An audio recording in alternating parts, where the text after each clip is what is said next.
Disclaimer. Before we continue, I want to make it clear that we will not be exploring any NSFW aspects of yaoi and BL content in this video essay.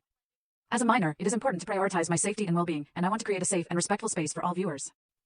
Hello and welcome to my video essay on the topic of BL content and fandom. Before I begin, I would like to extend a special thanks to the users of the r/Josimuk subreddit for their contributions and insights on this topic, and the admins for not banning me, I guess. P.S. Josimuk is a genre of games literally translating to aimed at women. Your perspectives and experiences have been invaluable in shaping our understanding of BL content and fandom, and we are grateful for your participation. Now, let's begin. We will be exploring the appeal of BL content for women, the drawbacks of the traditional seme and yuk formula, and the impact of toxic fandom on the BL community. Part 1. The appeal of BL content. Many women enjoy yaoi because it portrays male characters who are more emotionally expressive and aware compared to other genres like shoujo and josei. However, the traditional seme and yuk formula can become repetitive and similar to the power dynamics found in stereotypical shoujo manga. Instead, women may prefer BL content that breaks away from the traditional formula and explores new dynamics and plotlines. One user on the before-mentioned dead subreddit said, "I was a fujoshi for 8 years since I was a high schooler.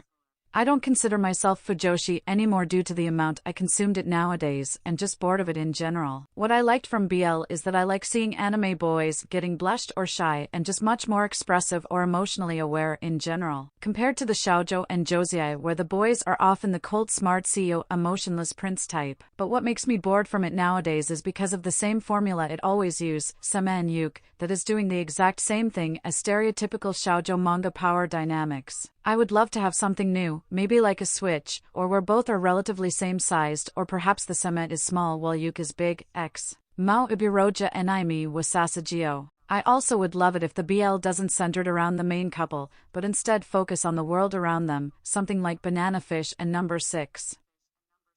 Part 2. The drawbacks of the traditional seme and yuk formula. The seme and yuk formula can perpetuate harmful power dynamics and limit character development. For those who don't know, seme and yuk are Japanese terms used to describe the roles in a male-male romantic relationship.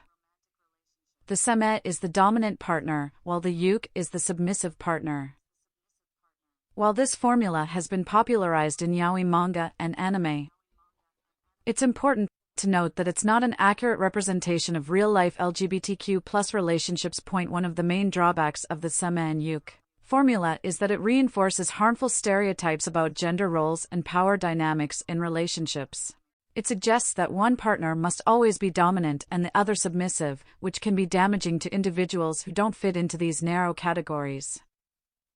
Additionally, the seme and yuk formula often portrays the yuk as weak and helpless, which can perpetuate the idea that LGBTQ+ individuals are somehow inferior or less capable than their heterosexual counterparts.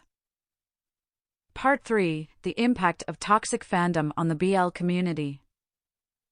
Toxic fandom can be a major challenge for BL fans, as some individuals prioritize their homosexual-only ships over other aspects of the content. In our video essay, we will be exploring the impact of toxic fandom on the BL community and how it affects the enjoyment of the content. Additionally, the fetishization on male relationships by girls can be problematic, but I won't be exploring that. Point 1. User Esprecies how they got driven away from yaoi and BL. I quote, "I used to be a huge fan of BL to the point of that being the only content I would read, but slowly stopped after some fans really just get out of hand with the EW. There's a girl who's in the way of my precious homosexual-only ships." Finally, toxic fandom can also impact the way that BL media is created and marketed. Creators may feel pressured to cater to certain fan expectations, rather than telling their own stories and exploring their own characters. Part 4. Positive and respectful BL fandom. Despite the challenges of toxic fandom, there are many positive and respectful BL fan communities that prioritize healthy and diverse relationships and celebrate the content for its storytelling and character development.